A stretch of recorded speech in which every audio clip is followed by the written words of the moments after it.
What if your private practice was a space for your healing and growth too? What if we could move our practices from a stress-driven business model to a practice that grows as we thrive? What if we become courageous leaders and agents of change through our practices? Join us as we explore the journeys of inspiring psychologists who are healing through private practice. Welcome to episode 2 of the Inspiring Psychologist podcast. And in this episode, we're looking at the topic of burnout, thinking about from burnout to balance, navigating healing in private practice. And so I wanted to think about burnout in this first episode because it is such an enormous topic within our profession. Not only do we have a lot of psychologists who work with burnout in different contexts. So, I know me as an occupational psychologist, burnout is one of the topics that we come across in the occupational setting, of course. Clinical and counseling psychologists, health psychologists, everyone has a kind of perspective to bring to the topic of burnout.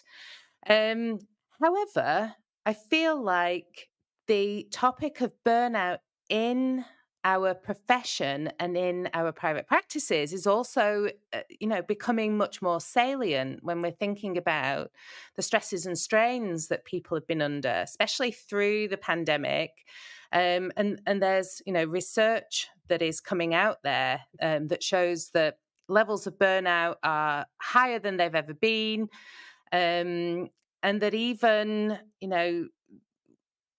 one of the things that kind of strikes me about that is that we come into private practice sometimes already with a degree of burnout, and that actually private practice can be a place where we find, or we hope to find, solace or respite from our experiences that have caused the burnout in the first place. And so I'm really delighted today that my co-host is Dr. Paula Redmond, who is also the host and the founder of the amazing podcast, When Work Hurts. And Paula, you and I have had some discussions about this on your podcast, so I'm really so happy to bring you into this. Can you tell me a little bit about your practice and your podcast, and what perspective you're coming at this topic of burnout from professionally? Yeah, well, thank you, Wendy, for inviting me here. It's really great to be here. My practice is fairly new. So I left the NHS in 2020, in that tumultuous time, and was really coming from a place of really struggling with, being in the NHS and having seen a lot of, a lot of burnout, a lot of kind of work-related stress in my colleagues and in myself.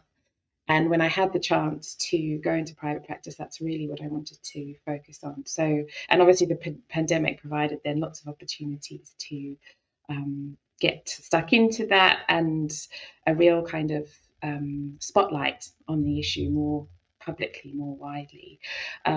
So I work primarily with healthcare professionals around burnout and work-related trauma,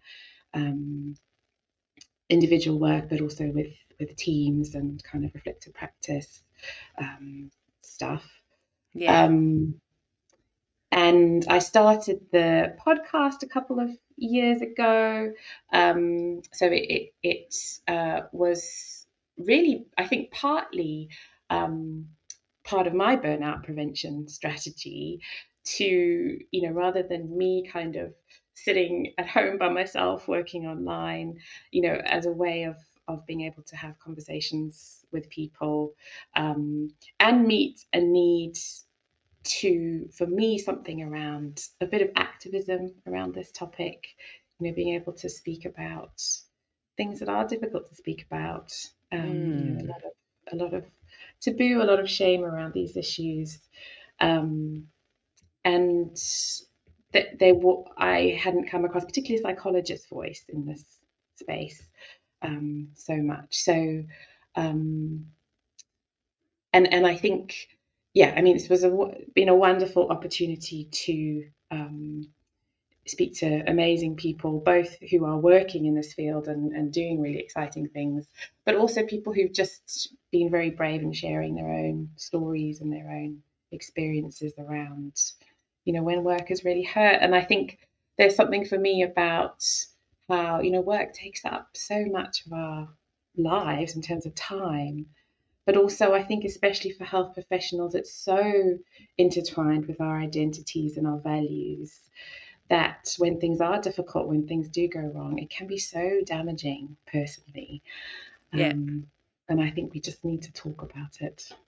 Yeah. Yeah. I love that. And I was doing a little bit of research online, as we do when we're kind of thinking about these topics, and doing a bit of research for the episode. And I found online, I'll link it in the show notes, a very recent critical analysis, a literature analysis that had been submitted by Amy Peters at the University of Exeter for her clinical doctorate thesis. So shout out to you, Amy, because Amy had brought together in that thematic analysis a lot of literature looking at psychologists in particular, burnout and well-being in psychologists. And, I think she says in the thesis it's the first time it's been done, and I think that's the case. I'd certainly not seen it before myself.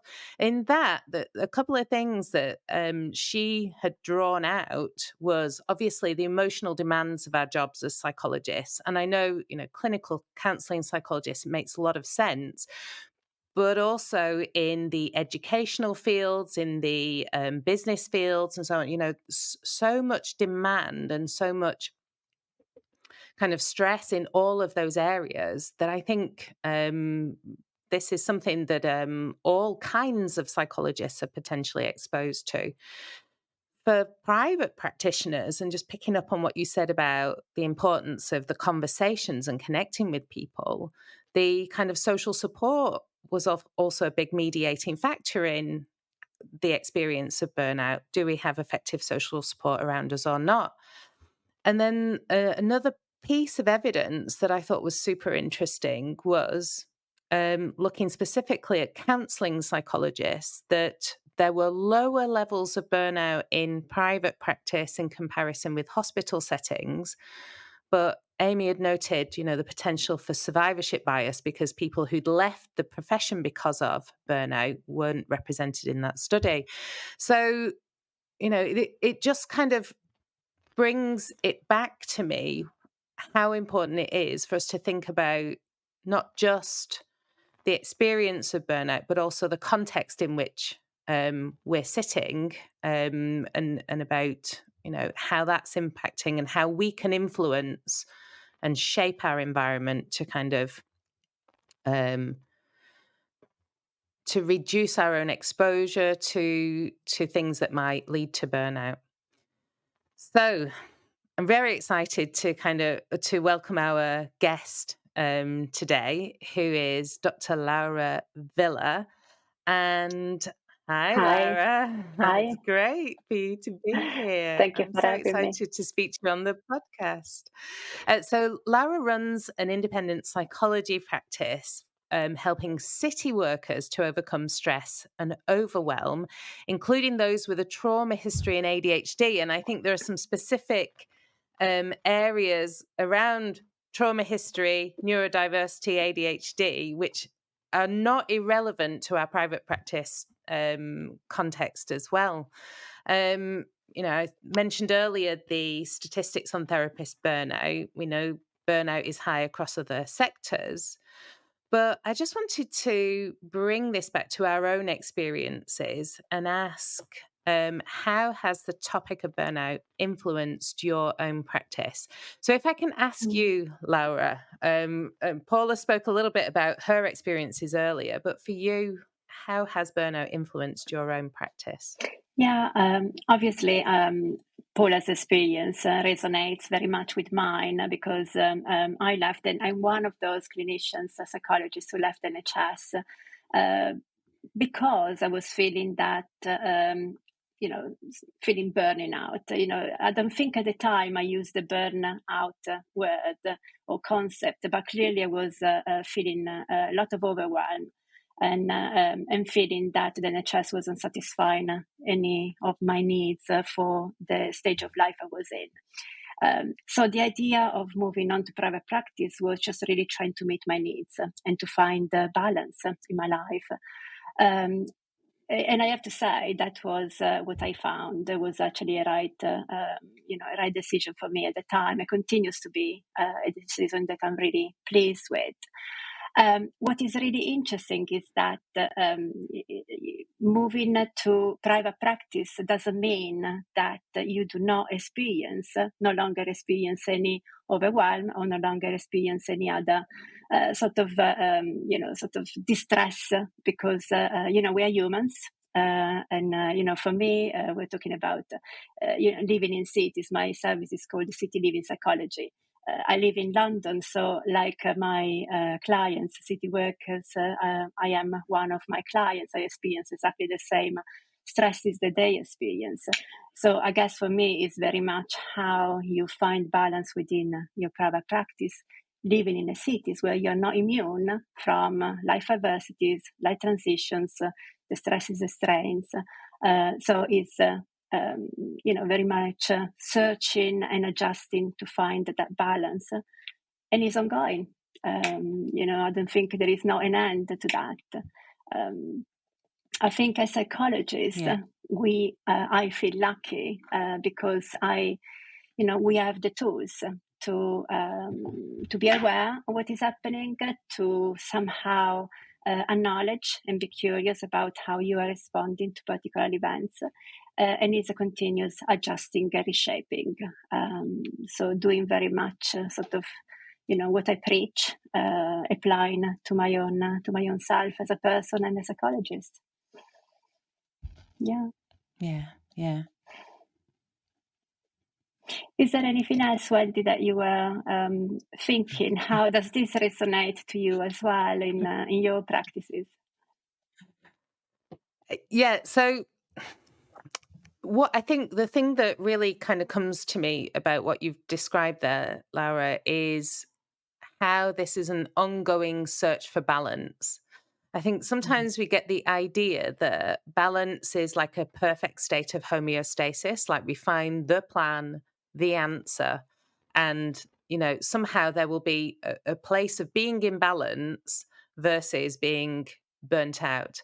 And uh, I mean, when you kind of externalize the idea like that and kind of really examine it, you think to yourself, well, that's not how life is, right? Life, as you said, Laura, there are so many demands on us, different things happen. And a point I come back to time and again myself with my clients is, what's right for this season or this time? Yeah. And so, as opposed to kind of building in flexibility into our practices or our lives, where, life has got to be set up like this and that's the perfect balance. Um, Actually, the flexibility and I think the kind of sense of autonomy that we can have in our private practices is something that can really offset the risk of burnout. So being able to dial up the activity or dial down the activity when we need it. But the interesting thing for me, I think, um, when I think about my own experiences, was I had brought with me a mindset of how life had to be structured. Mm. And, if my private practice is going to be successful, then I need to be, adhering to the hustle culture. I need to be working late in the evenings. I Mm. need to just, suspend my own needs for however long until what? Until I hit six figures, until I 10 times my turnover. Do you know all these kind Mm. of hustle culture messages that we receive about business.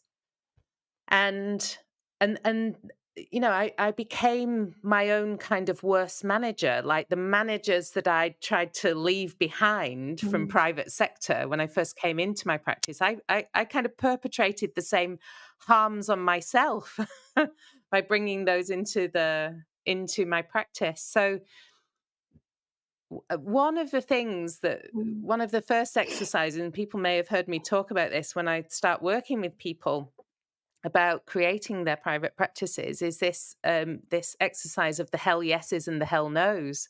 Yeah. Line down the middle of the paper, what's a hell yes, what's a hell no.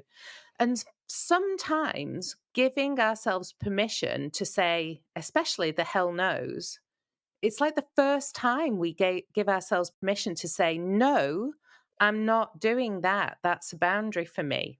I'm not doing it. Mm. And so that brought up some stuff for me, Laura, when Yeah, you were describing that. absolutely. And it's interesting, isn't it? Following up from what you say, is the expectations that we bring to, what type of private practice we would like to develop. And actually, as you are Yeah, developing your private practice, how does it feel to be developing that private practice? And whether, your expectation actually meet, whether you still enjoy doing what you're doing, or in the meanwhile, what yeah, I experience for myself is, I always go back to what stage of life I am in. And of course, I qualified 20 years ago, so I'm a very different clinician to what I was 20 years ago. And I've been in private practice now for 7 years.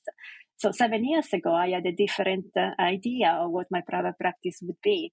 So it's a constant bringing back where I am in my life, what are my needs, what are my expectations, and what is really important to me now, and then trying to adjust that to making it work for you.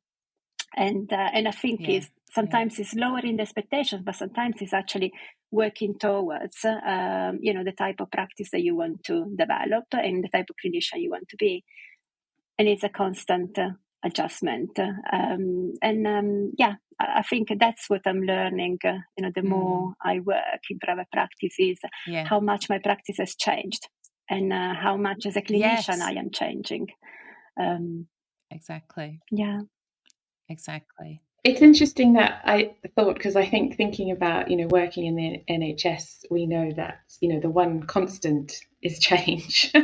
Things are always changing. There's always Mm. some new, improvement plan or, transformation agenda that always is a total nightmare. Um, but, and then I guess, if you step out of that, uh, particularly I guess over the last few years, there's been constant change and upheaval and turmoil in the world, and um, I guess the advantage of having that autonomy is being able to go with that Yeah. in a way that meets your needs. But on the flip side, you're carrying all the responsibility for making those decisions. You haven't got an IT department to Mm. call on, or an HR department, or an organizational development department. You've got, or finance backup.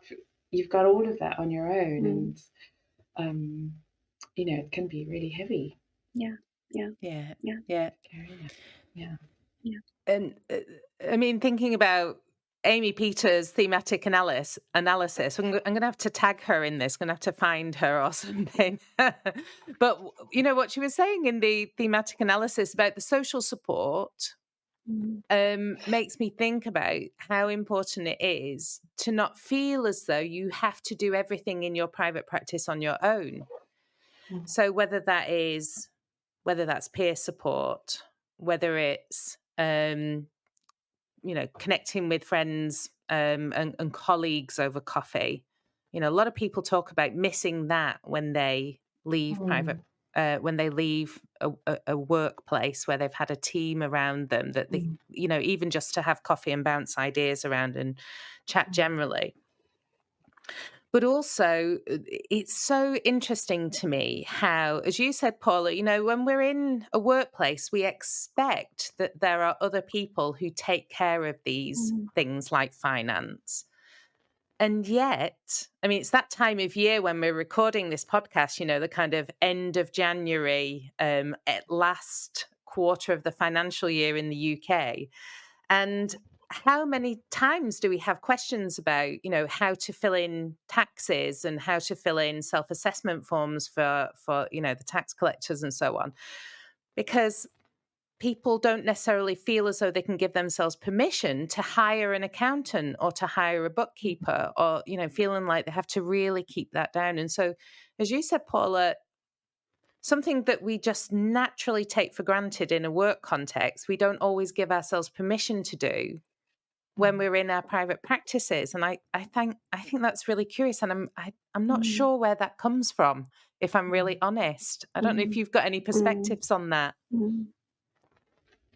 I think it's because people don't, it's not very visible. If you are in private practice and you seeing colleagues, particularly very visible ones, they don't show you that bit. You don't see that's not on Instagram when you're seeing these amazing That's true. people doing wonderful things. And it's hard to talk about. I think burnout carries huge shame. Right. Overwhelmed burnout when you are, when your job is supporting people at the worst point of their lives, to kind of say out loud, I don't want to do this today. Like, this is too much for me right now. Yes. It's difficult to Yeah. say. And it's also becomes then a cognitive load that clouds your ability to discern, okay, well, actually, if I just could park that with an accountant, that would create some headspace. We kind of can't, see the wood for the trees sometimes. And again, that's where the social support and, supportive supervision and stuff is so useful. Yeah. You've really brought home to me how important it is to show the behind the scenes on our private practices a little bit. When you think about your behind the scenes teams, who's most supportive? What makes most difference to you? Would you say, Laura? For you, question for you. I'm gonna target you on that one first. What makes the most behind the scenes difference for you in your private practice? It's interesting about the accountant. The accountant is one of those things I did first. I've done it straight away, and I felt I was very brave to do well that. Done. So that was a tick for me. Now it's more about social media and marketing yourself. That's clearly, because there is social media as a whole, for everyone, starting from teenager, is such a, it's such a challenging environment to be out there and exposing, just for us, it's about selling your services, which is very much part of your business, but nobody has really taught you. I'm learning as I go. And I'm learning from others. So I guess that is probably, a main challenge, which is sort of behind the scene. As I'm setting up my week, is allocating a couple of hours to make sure that I do a few things just to be present on social media. And that's clearly, for me, a challenge. And I would say, linking with the burnout is that sense of overwhelm that this can actually bring. So, I would say for me is the marketing and social media more than anything else. And making sure that you continue, because that's also part of your, you still need to allocate time to learn. So is how do you manage the overwhelm by learning new tools, testing new tools, which means exposing yourself and familiarizing, but at the same time, being the clinician that you want to be. So I guess it's being in different places at one time, and learning new skills. So social media marketing would say for me. Yes. And getting some kind of behind the scenes kind of support or help or tools for managing that as well. What about you, Paula? What's your kind of Yeah, I behind the think scenes definitely, challenge? accountants. I would say my dog. He's behind me right That's now true. I in the agree. scene. He keeps me. I need to get out and get some fresh air every day. That's really important for me, and he's Yes. good at keeping me on my toes with Mm. that.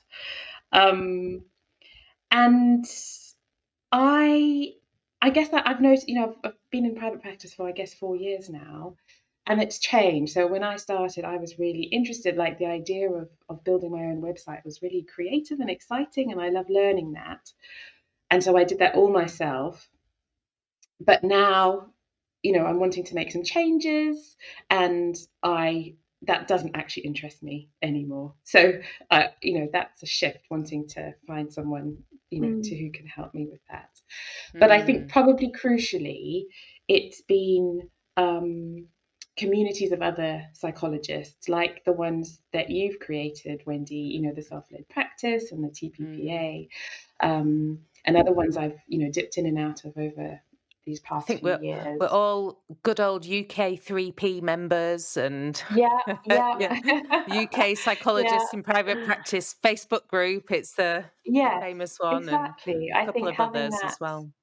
Yeah. yeah, those opportunities and I've, developed some really lovely, supportive friendships and working opportunities through those groups, Mm. which, it does feel like a virtual team. And Yeah. I Yeah. really don't know what kind of state I would be in without those relationships. But it takes investment and time and prioritizing, carving out space for that. And I think that's been um, an important. I mean, I guess I feel like I was quite lucky having started in the pandemic Mm. when everything was weird, and people were doing a lot of reaching out online because we couldn't Yeah. see Mm. anybody any other way.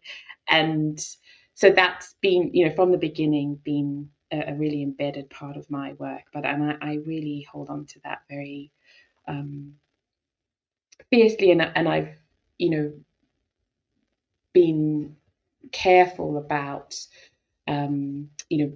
organizing my working days Mm. so that there's always space for that in a working week. And Yeah. I make that, that's kind of not optional, Mm. Yeah. which has a cost because I don't see as many clients as I could squeeze in to a week. But Exactly. I know that it wouldn't be sustainable Yeah. otherwise. Yeah. Exactly that. It's interesting, isn't it? I just wanted to add that I mainly work online. And I guess reaching out to colleagues and being part of online communities is essential, because that's my virtual team is my only team. And I guess is then maintaining your social relationship and connections outside work is obviously extremely important, because otherwise, as someone working online, there is a risk that you become very isolated, and the isolation, as we know, Yeah. during the pandemic, has a toll on our mental health. So actually, more than Mm. virtual teams and maintaining relationships in terms of your own self-care, making sure that you actually see people, see friends, connect with colleagues whenever opportunity there is part of that self-care, and it is essential. I don't think we could Yeah. do without. So those online groups that we are lucky to have, they're not really a luxury. They are a must-have, especially if you work online, because the risk Yeah. of isolation is actually around the corner. Um, you Mm. know, Yeah. yeah. And Laura, just to kind of bounce off that as well, I wanted to ask you about um, community. I know your practice is deeply embedded in community, and I say that because it's so embedded in, one of the world's mega cities. And I think sometimes we overlook the impact of context and place on how we shape our private practice. So, from your experience, where you live and work impact the experience of burnout or, alleviating burnout in private practice? Yeah, absolutely. Earlier I was saying I am one of my clients in the way that I mainly see city workers, people that live and work in the city. And the type of problems that they bring are very often contextual problems related to Yeah. how challenging it is to live in a big city. And coming from not finding time, but that includes long distances, that includes long commutes to go to work, waking up in the morning, when the light is not out, and then coming back home when it's already dark, especially in the winter. Challenges of not seeing, if you're a parent, not seeing your children, the guilt that comes with that, the sense of responsibility, but at the same time, having high expectations about the career, projects or where they want to be. So there is a constant juggling of demands, and trying to find a balance is very, very difficult. And sense of burnout and overwhelm is what the majority of people bring. And of course, everybody's unique. There are different challenges. But I would say the fact that working in the city, increases isolation. Connecting with the friends and family is not easy because you need to, schedule well in advance. You don't do things, spontaneously. Let's meet tomorrow. That doesn't happen because of the distances. Finding good schools if you're a parent can be a big stress because, as we know, it's very much, especially in London, postcode and is the high expectations that parents can have about the type of school they want to send the children to. And thinking about all the sort of contextual factors, green spaces. Not everyone is lucky to have the time, the energies, but also to have green spaces around the corner. It's interesting because in our therapy, we so often think about how to self-regulate and how to co-regulate. And, spending time with nature or, going for nice walks is something that it seems to be quite basic because can be accessible to everyone. But actually working in a city, unless you are by a green space, doesn't necessarily happen.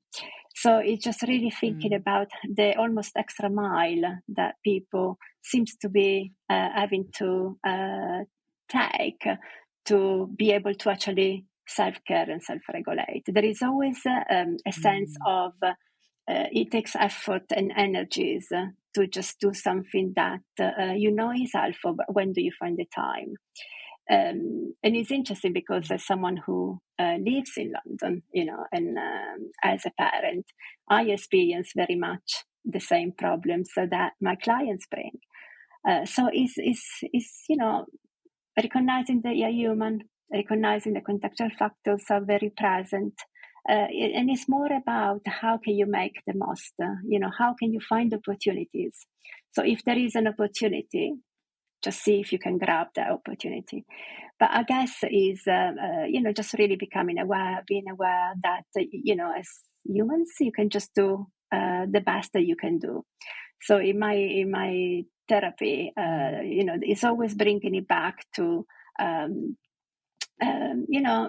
recognizing that life is hard, and because we live, obviously we can't avoid the life events happening to us, and again, cities means you might be exposed to crime more than in small areas. Not necessarily, but definitely that's something that people bring. Financial adversity in relation to the cost of living.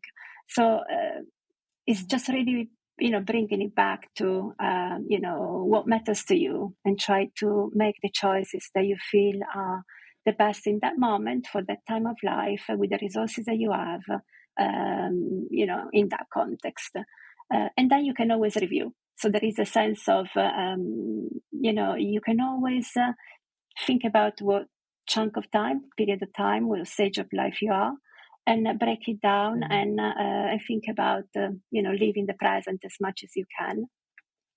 And you can always review. You can always choose differently. You can always review where you are and make new choices. So this is what I do for myself, and this is very much the conversation that is almost, sort of resonates with people. Normalize experiences of living in a city. Yeah. Yeah. Thank you for that. I was just thinking, Laura, as you're talking about some of the parallel themes, I'm making lots of assumptions about the type of work that your clients do, I guess, in my head. But just thinking about what might be different with the type of clients I see who are generally public sector workers. But I think what you're describing in your work is there's really kind of rehumanizing process of getting people to really acknowledge and respond to their humanity, because I guess the systems they live and work in are so dehumanizing. And that's such a big theme, I think, in a huge organization like the NHS, where all those, all the systems are, can make people just, feel like a name on a rota and a number, and, both patients and staff. And there can be just such a disconnect between what the expectations of the organization are and what people are feeling. And there's it's a blindness, because it's not seen. So for people to be able to see that of themselves, that their needs and responses are human. Absolutely. Absolutely. And you're absolutely right. I remember, if I bring it back to my own experience of the NHS, I think the sort of the moment I realized for me wasn't working so much is when they introduced payment by results. So, in my ideal therapy, self, you offer services that work for as long as the client needs them. But payment by results means, you see more contacts, and, client became contacts.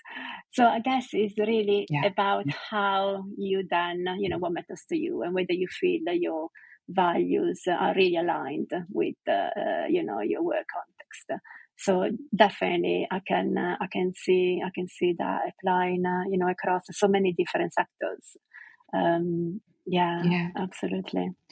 And I guess what the themes that crop up a lot in my work, which I think can get sort of muddled with burnout, or the way people use the word burnout, is around trauma.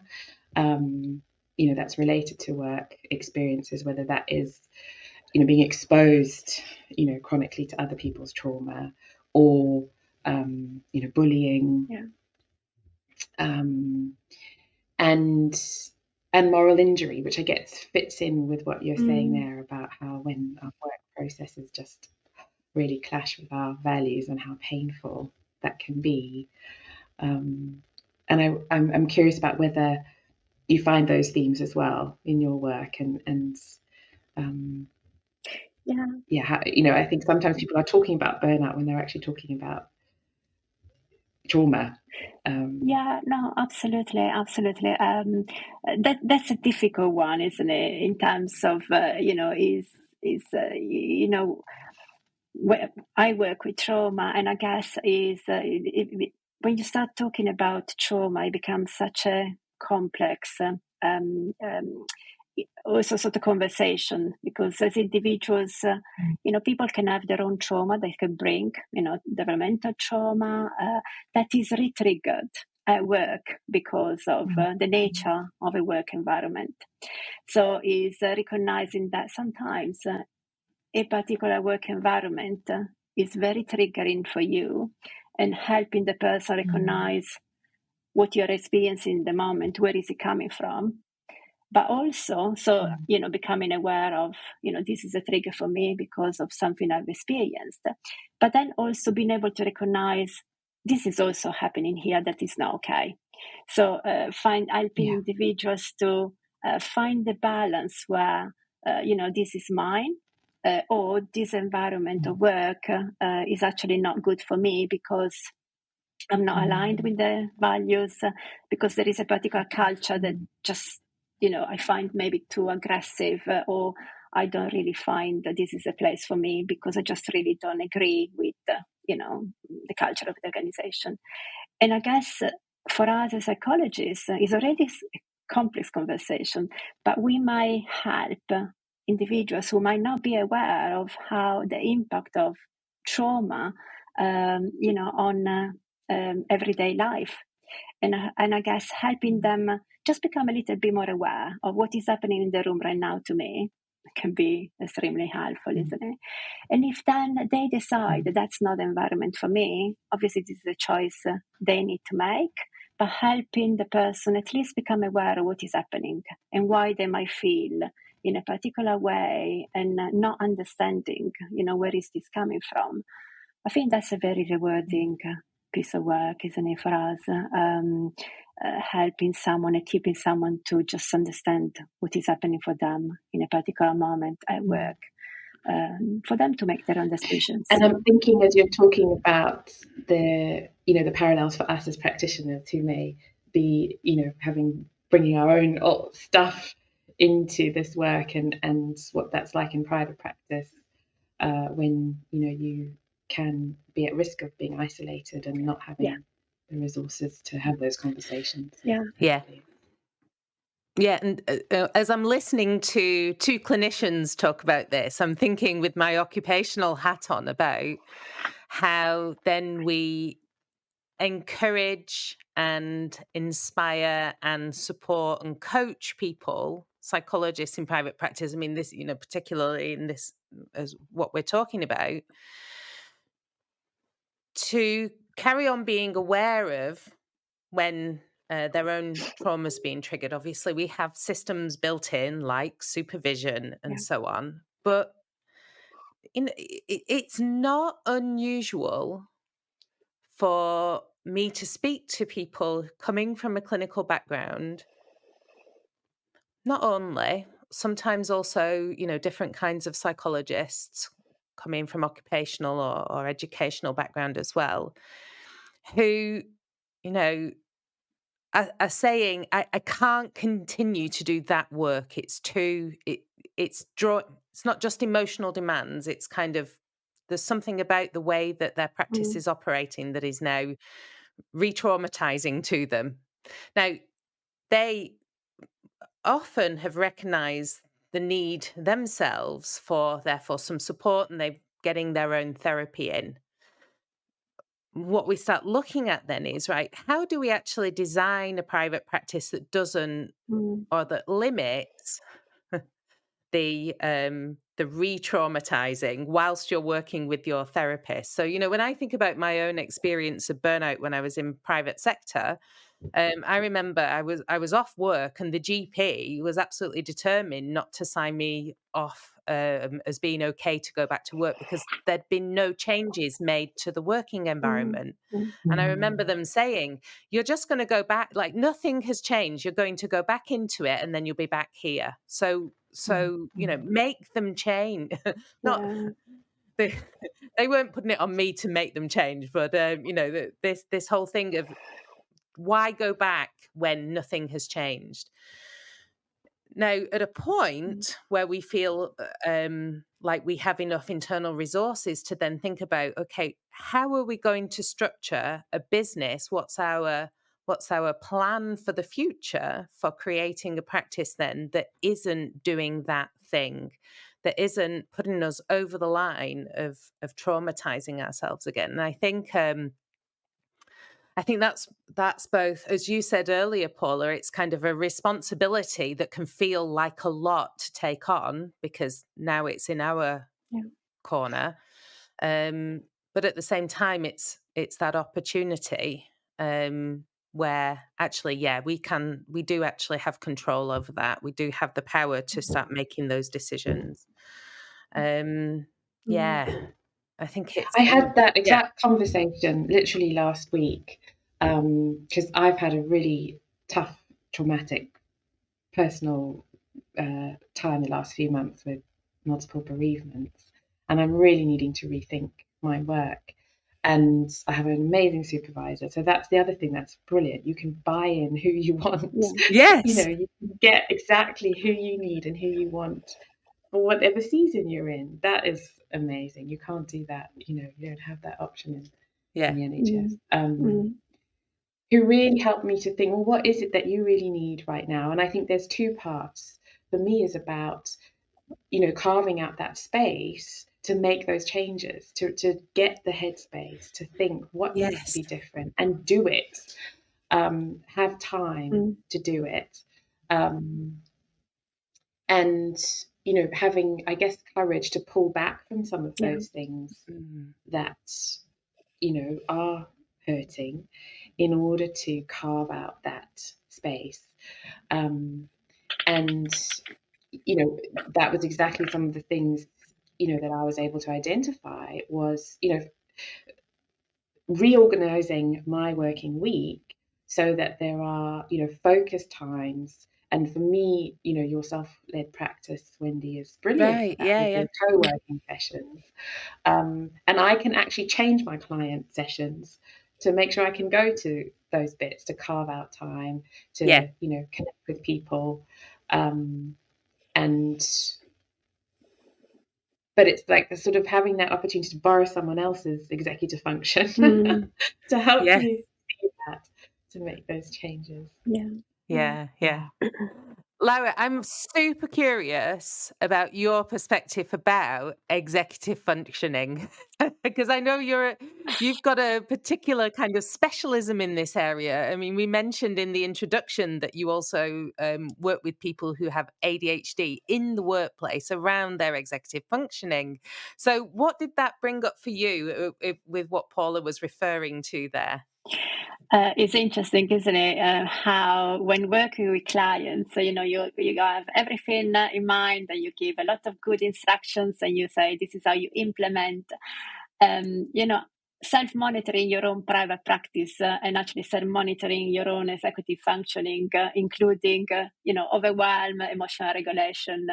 In terms of there is a lot of work. When you run a private practice, in terms of timekeeping, activation. You have a plan, Yes. making sure that the time slots that you have allocated for a particular task actually get used for that particular task. Because if you run your own business, obviously that is impacted on your own, practice at the end of the month. So it's just really thinking about, actually, in terms of executive functions, how you know self-monitoring and making sure that what is needed to be done gets done. But we know, especially with our work, also sometimes emotionally we might get, there are weeks that are easier than others, both because of our personal lives and both because of, some type of work that we might be doing in that particular week. So it just really also recognizing how, again, finding that balance. But it's interesting because with executive function, there is also so many new skills that we need to learn to be able to run our practices. So, we are clinicians, but then we need to do your own, marketing agency, and you run your own social media agency, and then it's about connection with others. So it's, as you learn new skills, it's actually also about, giving yourself the time. And what I find is sometimes the time we allocate, timekeeping, the time you allocate for a project might actually, you might need more time, and being okay with that, accepting You that. always need more time. But equally, when we're talking about the executive function, so much we end up talking about procrastination. And sometimes is that sometimes certain tasks are new and they just need a longer time, for you to acquire how to do them well. So it's planning and organizing, the different activities that our business requires. It's not easy. Yeah. Yeah, yeah. I think this is what I love about bringing psychologists in to talk about and think about. like the structure and function of our private practices, because I don't know anybody else who talks about executive function and the demands and executive function of running our private practices. But Yeah. it's such a valuable thing to think about. Yeah. Yeah. It's like, Mm. how are we helping our own brains to operate? Yeah. Not Absolutely. just the holding space for clients or whatever, but actually, the mechanisms almost, Yeah. so what systems can we bring in to Yeah. help us with executive functioning, and Yeah. Yeah. what structures, and as you said, what, routines and plans and so Yeah. on. I think that Yeah. gets overlooked a lot. Absolutely. Mm. And also, it's interesting because as individuals, we are all very different and we all have different skill sets. And some people might be very good at, sort of putting concept into writing. And you see colleagues who produce this amazing content, but not necessarily that's a skill that everybody has. So I guess it's actually finding what your skills are and what's the best way for you to still, carry on your business, but maybe in a way that is very personal to you, that can be very different from what other Yeah. people do. I guess Yeah. because there is that comparison. As as a Yeah. therapist, you work within your remit and you work within your expertise. When it's about running the business, so that requires another skill sets that we all have. We are all have at these different stages, aren't we? Um, Yeah. So I'm just thinking, to kind of bring it to some pragmatic levels, how have both of you, what do you think you've done to design your practices to be places that lean towards balance rather than burnout? What's made most difference for you? Paula, I'm going to come to you. I think for me, the model that I hold in my head that I always go back to is the kind of CFT three systems of emotion models: the threat, Ooh, drive, I don't know that soothing. one.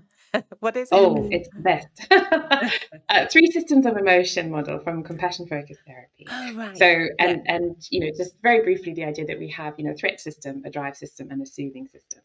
And I think we are, so sort of socialized and rewarded, and evolutionarily it makes sense, that threat mm, is kind of mm, our default position, and our way of responding to that is through the drive system.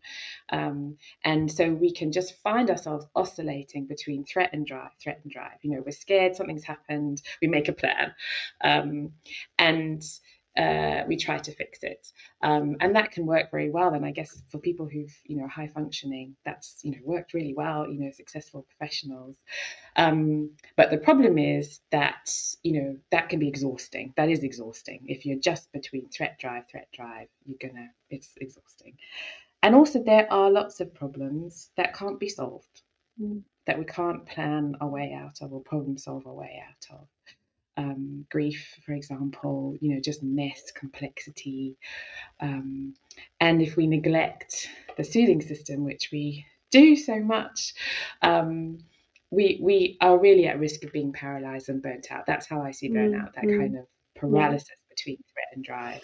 Uh, Um, so for me, just trying to strike a balance between carving out ways to support my drive system, because I need that, Mm, because I'm running my own business, and if I'm going to pay the bills at the end of the day, I need to have a structure that allows me some focused work time, the resources in terms of the other people that I need in, but actually never to forget that soothing bit. So for me, that is about, being really clear about my working hours, being really clear about how I spend my downtime. mhm. Creativity is really important to me. So I've mm. always, got my crochet right here in case there's a pause in proceedings.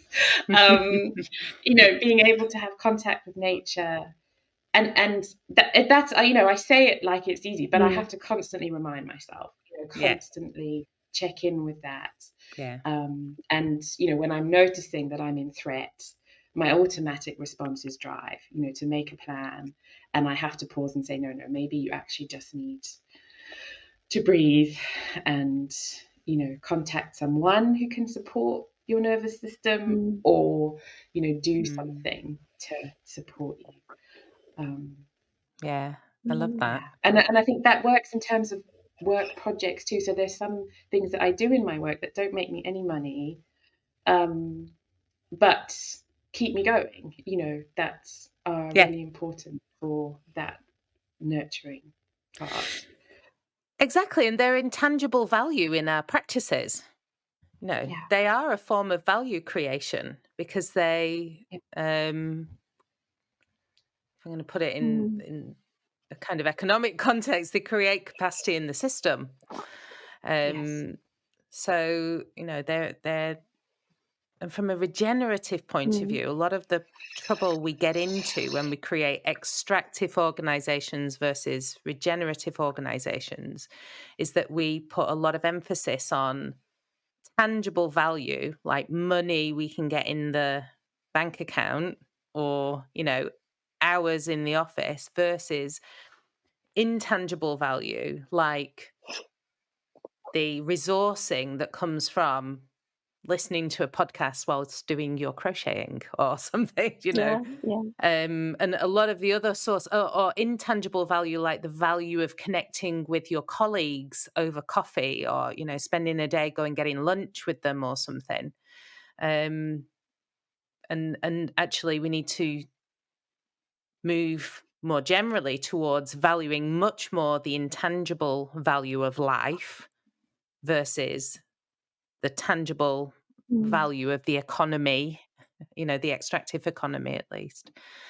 Yeah, Laura, for you, yeah. what are some of the things you've designed into your practice Yeah, no, it's really that interesting. are more, Yeah, like yeah, Paula, the CFT model clearly is one that I have in mind, and the yes, polyvagal theory model, which is very similar in terms of, yeah, very much thinking about, are we in fight and flight? Are we shutting down because it's too much, and that's the sort of burnout feel, or the need for mm, connection. So making sure that when you are in fight and flight and shut down, you always, what are the tools? What is needed here to bring me back up to connection?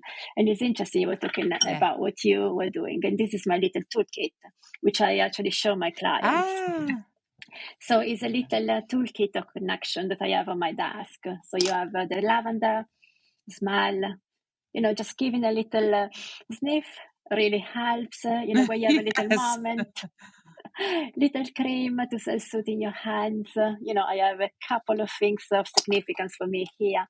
And what I say to clients is like, Mm, having a little kit on your desk can be so helpful. When you have a moment, is really, using the senses. We have so much, focus on thinking and brainstorming, problem solving, and sometimes it's actually switching. And for people, especially at the desk, like I am most, so many hours in a day, is actually taking a little break. It's not necessarily leaving the desk or having. Of course, having half an hour is amazing, and we all do that. But it's actually switching from the thinking to the being, and so touching something that is self-soothing. So, like for you, working hours. So, I when people ask me if I work part time or full time, I still say I work part time. In reality, I don't know whether it's full time or part time, but the luxury for me, because it's actually across the 5 days, but the luxury for me is feeling free in changing my diary. So I have 3 days where my hours are pretty much set, and I have two yeah, days where I know there is some flexibility. And that could be admin time, meeting with colleagues, supervision, having a chat, but can also be, going out. And I think the sort of, and that really helps me also mentally in thinking that I'm not blocked in a 9 to 5 job. And I know it's a luxury because not yeah, everyone can do it. But in choosing working from the NHS, in the NHS, and moving to private practice, flexibility, managing my diary, I think exactly. is exactly what keeps me it's just really helpful to me. So it's probably the most what I enjoy the most when I think about what matters to me is being able to manage my time and have some flexibility. So yeah, that's Yeah. doing your yoga, finding time to connect. So all those activities. Yeah. Yeah. I love that. Yeah. Perfect. So I'm very mindful of time, which I feel like we're all kind of getting in the groove now, and we're just kind of, getting into the chats, and it's all feeling very replenishing and restorative to me anyway. But also thinking about kind of how we kind of summarize some of this. Um, for both of you, what would you want practitioners to know about navigating private practice and burnout? Paula, I'm going to come to you and then to you, Laura, please. I guess I'd want people to know that I think it's an ongoing kind of process, and I love your idea, Wendy, of seasons, and that certainly I think is a really lovely way to think about it. We might have grand 5-year plans, but just for me, my life revolves around half terms, Yeah. and Yes. that's 6 weeks. Like, what do I need? What's happening in my life, what's going on, and how can I use that, the gift of autonomy, to support me, so that work gives me more than it takes. I think Yeah. for me, that's the kind of bottom line. And it's really difficult when you work in a field that you really care about and that demands a lot of you, to hold on to that idea. Like, how can you make sure that this is not extracting more from you than it's giving? Um, Exactly. but just then I think setting up, as we've said, systems and people around you who can hold that for you when your executive function is shutting down because it all feels too much for whatever reason, and building that in so that you're having regular contact with those resources. Definitely. Yeah. Love that. Yeah. That's really succinct. Yeah. That's the plan. Yeah. Laura, for you. Yeah, I mean, I think what I would like, new clinicians or people who move to private practice, maybe know would be, to have an open mind. The beauty, I think, is you can choose who you want to work with. You can train in new models. You can, expand your practice as you wish, and you can always review. So to have an open mind to how, as I was saying earlier, is we transform as individuals, and we transform in our practice too. So yeah, just really be open to that, and to I think the value of having colleagues. To assess your colleagues when you need them, whether that's a friend, a peer, a supervisor. Maybe the risk of isolation, but actually by connecting with others, so that's really solvable. But find your people, in terms of your niche and clients. Work with the client group that you love, and connect with the people that work in the same way as you work, and resonate with you. Yeah, I think these are the two. The freedom of doing Yeah. that is Yes. yeah. Yeah, I love that. If I was to think about what I would want practitioners to know, um, I think it really reflects what both of you have said, which is coming back to this, giving yourself space regularly to say what you would absolutely love to do and what you would absolutely not love to do. I don't know if you've ever come across these job descriptions that have a list of things that the job requires, and then at the end it's got this magical clause which is, and everything else that your manager says you have to do, right? And that kind of principle, we seem to carry it through into our private practices, whereby it's almost like a way of shutting down our ability to say no to things in a job. And then we kind of we somehow carry that principle across to our private practices and never really question it. There's this we should do these things. Mm. And what I'd like to do is kind of scratch that out of the job description of private practice, and really come back to, as you said, I love that description of the gift of autonomy as well, which is, you have the right to say yes, and you have the right to say no in your Yeah. private Yeah. practice, and kind of, shape it on that basis. Yeah. Awesome. Yeah. So Yeah. thank you so much, Lara, for being here with us today. I've Thank you. so enjoyed speaking with you about this, and I love your bowl is like a genius idea. I think we're going to have to. It's amazing. Yeah, I've got a scented candle at the moment, Oh. but which sometimes I have a bit of a sniff at. But I think a sensory bowl is kind of it's taking it to the next level. So I'm going to have Absolutely. to come up with something around that. Thanks so much, Thank you for Lara. having me. Oh, so Paula, what came up for you in that discussion? What were the kind of main points that really struck you?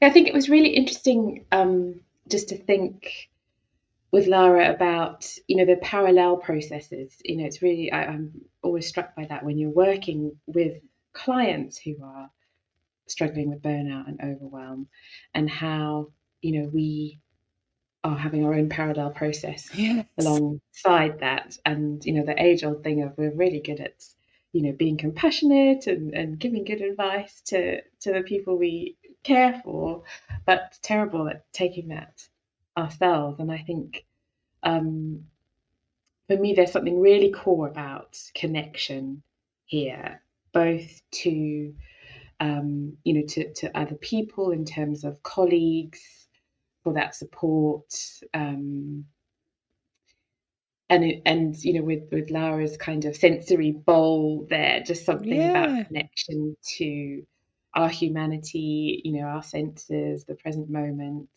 how we need to be sort of sprinkling that in through our day, as well as connections with other people. And also, I was thinking something about connection to reality as well, like the reality that it is tough. This work is hard, whether you are employed or self-employed. It is Yeah. really hard, and I think we need to talk about that. And I know when I was in the NHS, the idea of going into private practice was like you're going to the dark side. I really had this like Yeah. huge moral conundrum of like, will anyone ever talk to me again? Yeah. Will I That's be shunned? huge. It's Um, huge. but the reality is, I'm not, you're not making millions and, exploiting people. It's hard work. It's hard graft. But you can often, I think, find ways of working that are even more in line with your values Yes, than exactly. um, being employed. But there are costs. There's no kind of free rides anywhere, No. and it does take resource, um, and really thinking about what resource you need, and that will change Yeah, as life happens. exactly. Exactly.